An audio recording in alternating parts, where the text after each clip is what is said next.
मणिपुर कब जाएंगे? मणिपुर कब जाएंगे? क्यों नहीं है? मणिपुर कब जाएंगे? मणिपुर कब जाएंगे?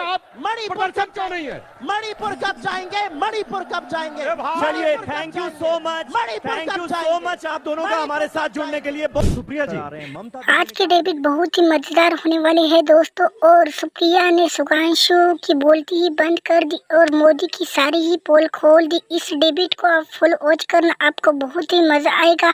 और मोदी की सारी पोल खोल दी और सुधांशु इसके बारे में कुछ भी नहीं बोल सके। तो आप इस लाइव डेबिट को फुल वॉच करना, आपको बहुत ही मजा आएगा। रिपोर्टर की भी वाट लगा दी सुप्रिया जी ने और किसी को भी नहीं बोलने दिया। तो इस वीडियो को फुल वॉच करना।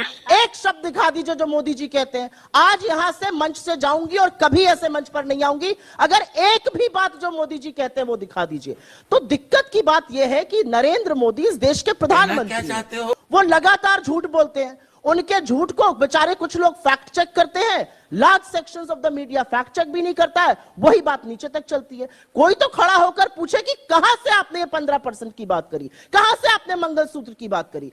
अरे बाप रे, ये तो धोती खोल ये रहा है। मंगलसूत्र जो हम पहनते हैं ब्याहता औरतें, ये कोई तार है? ये सोने का तार है या धागा है जिसको डाल लेते हैं? अरे एक पति का एक जीवन पर्यंत आप एक निशानी पहनते हैं। किस तरह की फिजूल की बातें करते हैं भाई प्रधानमंत्री? नहीं, बिल्कुल निश्चित तौर पर ये सवाल पूछे जा रहे हैं भारतीय जनता पार्टी के नेताओं से, लेकिन ये आपसे भी तो पूछा जाएगा कि जब आप संविधान बदलने की बात करती हैं तो भारतीय जनता पार्टी के किस घोषणा पत्र में, किस मैनिफेस्टो में इस बात का जिक्र है कि वो अगर आ गए, पूर्ण बहुमत की सरकार बन गई, 400 सीटें आ गई तो संविधान बदल देंगे? ये फंस गया सीएम, इसे पार्टी की मीटिंग समझ के फंस गया। उनके पूर्व केंद्रीय मंत्री अनंत हेगड़े, उनके अयोध्या के सांसद लल्लू सिंह, उनकी ज्योति मिर्धा जो प्रत्याशी हैं हमारे यहां से ही गई हैं, वो गिरिराज सिंह, सब लोग तो बोल रहे हैं खड़े होकर, पब्लिक मंच से बोल रहे हैं संविधान बदल देंगे। तो या तो मोदी जी अपनी अगली पब्लिक रैली में कहें कि ये सब लोग देश विरोधी हैं। वो इसलिए कर रहे थे क्योंकि जब प्रधानमंत्री ने वेल्थ डिस्ट्रीब्यूशन वाला बयान दिया, आप टाइमिंग देखिए, उसी वक्त पर सैम पित्रोदा नमूदार होते हैं और कहते हैं कि वहां पर 45%, 55% वाला वो विरासत टैक्स दिया जाता है। आपने मेरे सवाल का जवाब खुद ही दे दिया। कैसे? जिस समय प्रधानमंत्री ने ये कहा, उन्होंने ये कह दिया। जिस समय हम कह रहे हैं कि ये संविधान बदलने वाले, इनके लोग कह रहे हैं संविधान बदलना, आपने तो जेपी नड्डा और नरेंद्र मोदी की फोटो लगाकर डिबेट नहीं किए।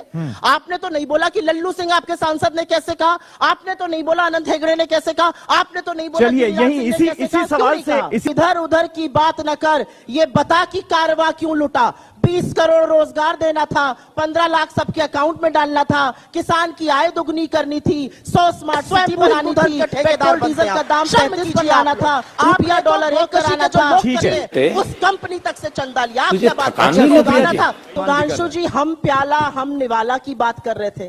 काश इसी तकरीर से, काश इसी जज्बे से चीन का नाम आपके प्रधानमंत्री ले पाते। असलियत यह है कि 20 जाबाजों की गलवान में शहादत हुई और प्रधानमंत्री ने कहा कोई घुसा हुआ नहीं है। 20 कोर कमांडर लेवल की बातों के बाद, वार्ताओं के बाद हम 2020 की यथावत स्थिति नहीं बना पाए।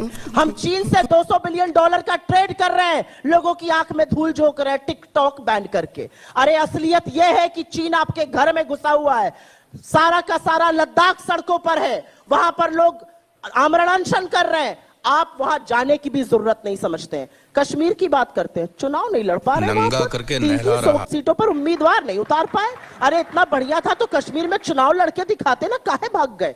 असलियत यह है कि पाकिस्तान की चर्चा होनी चाहिए जब पाकिस्तान के 2 टुकड़े किए इंदिरा गांधी ने सेना के शौर्य और पराक्रम के बल पर। सारा विश्व एक तरफ था, आंख में आंख डाल के पाकिस्तान के 2 टुकड़े करके बांग्लादेश को जन्म दिया। आपकी तरह कोई घुसा हुआ नहीं है कहकर चुप नहीं बैठी। चीन को सबक सिखाइए। मैं आज कहती हूं, पूरा विपक्ष आपके साथ है। चीन का नाम नहीं लेते हैं भाई। अरे वहां अरुणाचल में आपका सांसद कह रहा है अरुणाचल में गांव बसा रहे हैं। नेपाल ने अपने करेंसी नोट पर हमारी जगह लगा दी, हम चुप रहे। बांग्लादेश कॉक्स बाजार में सबमरीन बनाने की परमिशन दे रहा है, हम चुप बैठ रहे। असलियत यह है ब्रिक्स के नए सदस्य हमारी यूएनएससी को रोक रहे हैं, हम चुप बैठे हुए। किस तरह की बातें आप लोग करते हैं? असलियत यह है कि लच्छेदार बातें करना एक चीज है। हमारा विदेश मंत्री पॉडकास्ट में, जिस पॉडकास्ट में साहब भी जाते हैं, कहता है हम छोटी इकोनॉमी है, चीन बड़ी इकोनॉमी है, हम उससे कैसे लड़ेंगे? आप सेना के शौर्य और पराक्रम पे आपको भरोसा नहीं है, आप सेना का मनोबल तोड़ने का काम करते हैं। 2020 की यथावत स्थिति ना बनना बार बार चीन कहता है, आपका प्रधानमंत्री भी तो कहता है कोई घुसा हुआ नहीं है। चीन का नाम क्यों नहीं लेते हैं? और पाकिस्तान की ठीक बात है। अब कृपया ले लूं करके वो भाई, लोग ना अब करें, नाम ले लूं, अनुमति कृपया हो तो। करके वो लोग ना लें कि पाकिस्तान का नाम, जो असलियत में पाकिस्तान जाकर जिन्ना की मजार पर मत्था टेकते हैं। क्यों हिला डाला ना।